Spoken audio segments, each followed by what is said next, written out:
فاذكروني أذكركم واشكروا لي ولا تكفرون يا أيها الذين آمنوا استعينوا بالصبر والصلاة إن الله مع الصابرين.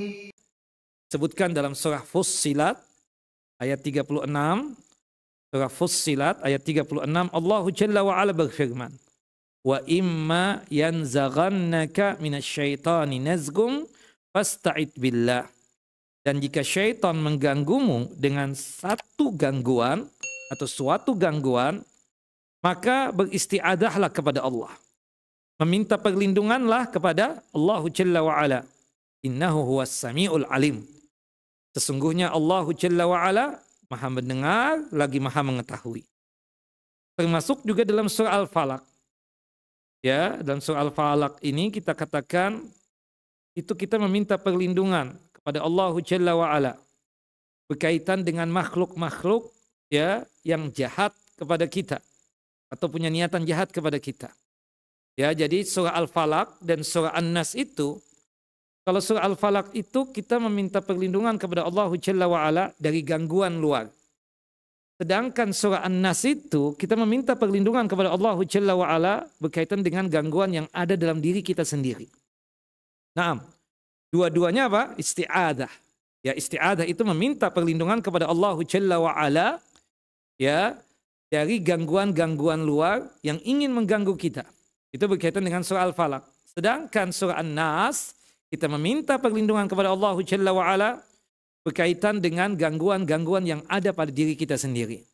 Nah, jadi dalam surah Al-Falaq ayat 1, Allah Jalla wa'ala berfirman, Qul a'udhu birabbil falaq. Katakanlah, wahai Muhammad, aku beristiadah, meminta perlindungan kepada ya Tuhan yang menguasai subuh. Yang menguasai apa? Subuh. Sedangkan di dalam surah An-Nas ayat yang pertama, Qul a'udzu birabbin nas. Katakanlah Muhammad, aku beristiadah, aku meminta perlindungan kepada Tuhan yang memelihara dan menguasai manusia. Nah, dan disebutkan juga dalam surah Al-Mu'minun ayat 97, Allah Jalla wa Ala berfirman, wa qur rabbi a'udzu bika min hamazati syayatin. Dan katakanlah, ya Allah ya Tuhanku, aku beristiadah, aku meminta perlindungan kepada Engkau dari bisikan-bisikan syaitan. Ini dari mana? Kita katakan dari dalam diri kita sendiri. Nah, jadi jelas sekali bahwa istiadah sama dengannya apa? Ibadah. Maka apabila seseorang beristiadah kepada makhluk terkait perkara yang tidak mereka sanggupi atau kepada makhluk gaib, maka berarti ia telah terjatuh ke dalam dosa kesyirikan. Dan syiriknya adalah syirik apa? Syirik besar. Baik, kita mencoba untuk mengupas tuntas lebih dalam lagi tentang istiadah ini apa. Istiadah secara umum, Bapak Ibu, istiadah secara umum itu terbagi menjadi dua. Istiadah itu artinya apa Ibu-Ibu? Meminta apa?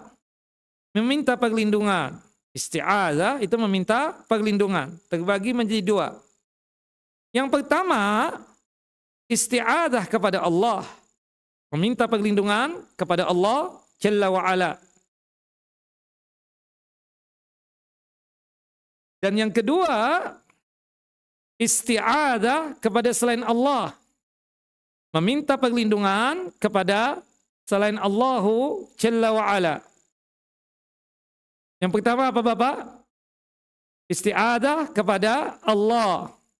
Yang kedua Ibu, istiadah kepada selain Allah.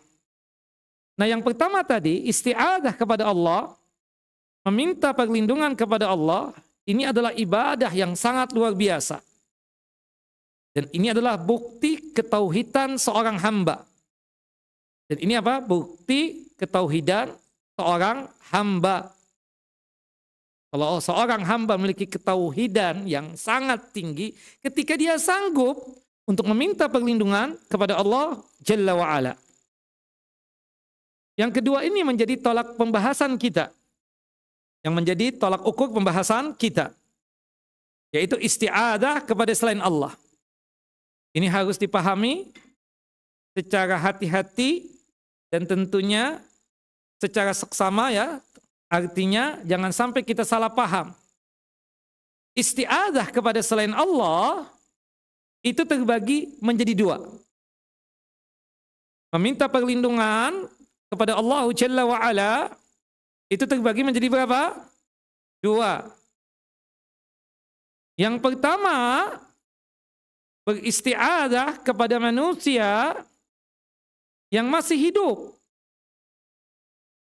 dan mampu memberikan perlindungan terkait hal yang diminta. Beristi'adzah kepada manusia yang masih hidup dan mampu memberikan perlindungan terkait hal yang diminta. Beristi'adzah kepada manusia yang masih hidup dan mampu memberi perlindungan terkait hal yang diminta. Seperti misalnya, ya,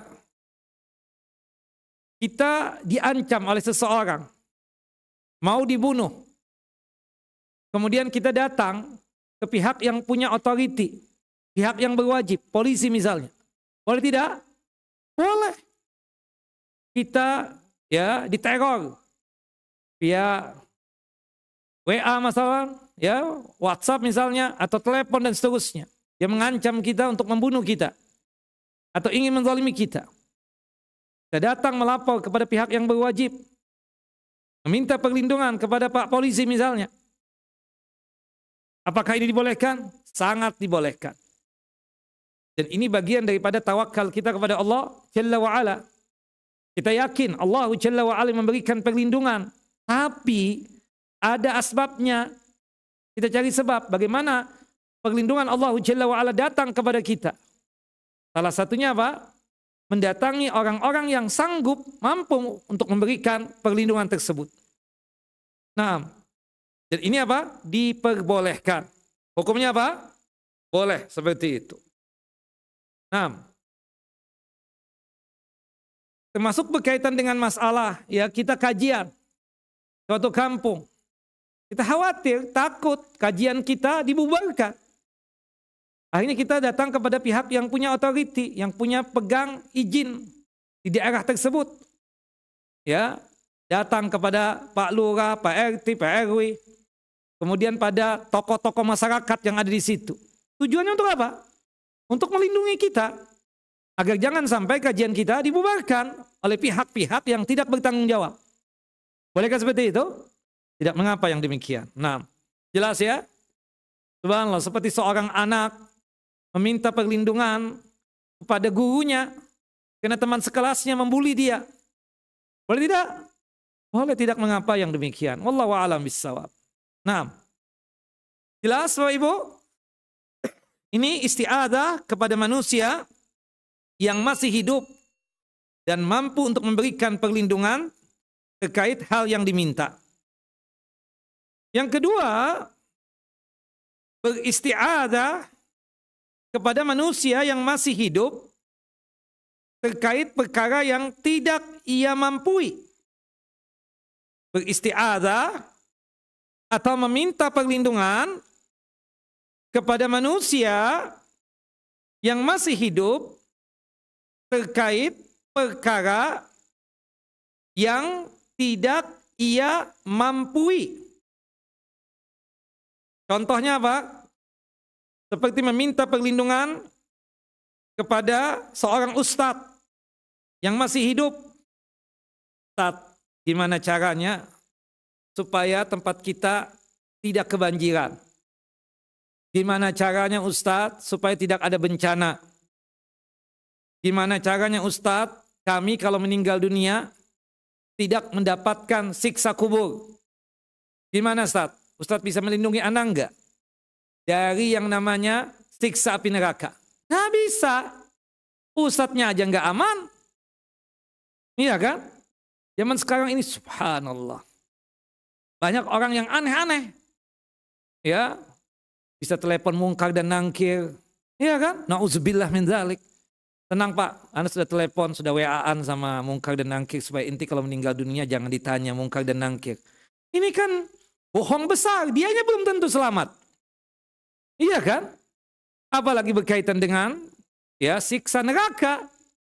Siapa yang punya jaminan di antara kita ini?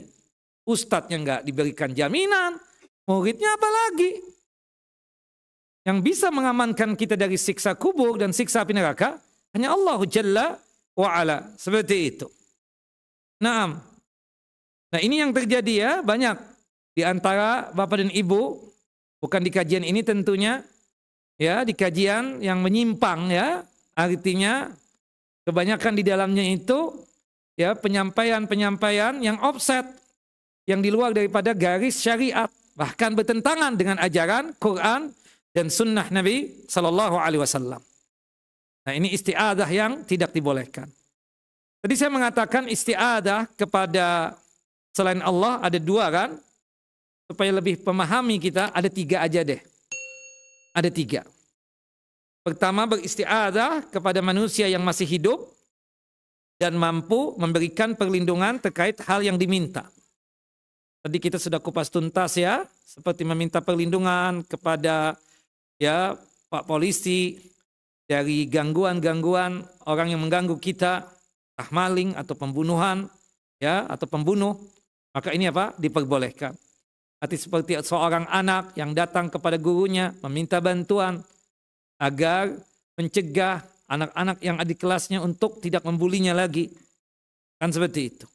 Ini beristiadah kepada manusia yang dibolehkan, yang masih hidup, pada manusia yang masih hidup dan mampu memberikan perlindungan terkait hal yang diminta. Yang kedua tadi beristiadah kepada manusia yang masih hidup terkait perkara yang tidak ia mampu. Seperti meminta perlindungan kepada seorang ustadz yang masih hidup dari bencana, dari azab kubur, bahkan dari siksa api neraka. Wal'iyadzubillah. Nah yang ketiganya itu beristiadah kepada manusia yang sudah meninggal dunia. Ya tentunya terkait perkara yang tidak ia mampu. Ya, seperti misalnya beristiadah kepada para anbiya, para nabi. Nabi Muhammad kan sudah meninggal dunia. Tidak mampu untuk memberikan bantuan, perlindungan kepada umatnya. Ya kan? Seperti itu, datang ke kuburannya, minta perlindungan kepada Nabi. Tak boleh, haram. Syirik yang demikian. Atau seseorang yang meninggal dunia dianggap wali. Dianggap orang yang saleh. Ya, siapapun dia, ustadz, tuan guru, kiai. Dia datang ke kuburan. Itu ustadz, itu kiai, itu wali. Atau itu kiai, itu tuan guru. Haram yang demikian. Jangankan ustadz, jangankan kiai, jangankan tuan guru, nabi, anbiya. Ya, termasuk Nabi kita Muhammad SAW. Dia datang secara khusus ke kuburan Nabi kita Muhammad SAW, meminta perlindungan, beristiadah kepada beliau. Haram yang demikian. Ini syirik. Dan syiriknya apa? Syirik besar. Wal'iyadzubillah. Nah jadi secara ringkas istiadah terbagi menjadi berapa? Secara umumnya dua. Pertama istiadah kepada Allah. Yang kedua istiadah kepada selain Allah. Nah istiadah kepada selain Allah terbagi menjadi berapa? Tiga. Yang pertama beristiadah kepada manusia yang masih hidup dan mampu memberikan perlindungan terkait hal yang diminta. Dan ini apa? Dibolehkan hukumnya. Yang kedua, beristiadah kepada manusia yang masih hidup terkait perkara yang tidak ia mampu. Seperti meminta perlindungan kepada seorang ustadz atau kiai atau tuan guru yang masih hidup dari bencana, dari musibah atau dari malapetaka, ya. Atau kalau sudah meninggal dunia, minta bantuan dari ustadz tersebut, ustadz jagain anak ustadz ya. Jangan sampai Munkar dan Nangkir nanyain anak. Subhanallah. Hadza syirik. Dan syirik yang syirik besar. Yang ketiga adalah isti'adah, meminta perlindungan kepada mayit. Ya, kepada orang yang sudah meninggal dunia. Dan ini haram. Dan jelas ini adalah syirik. Dan syirik adalah syirik besar.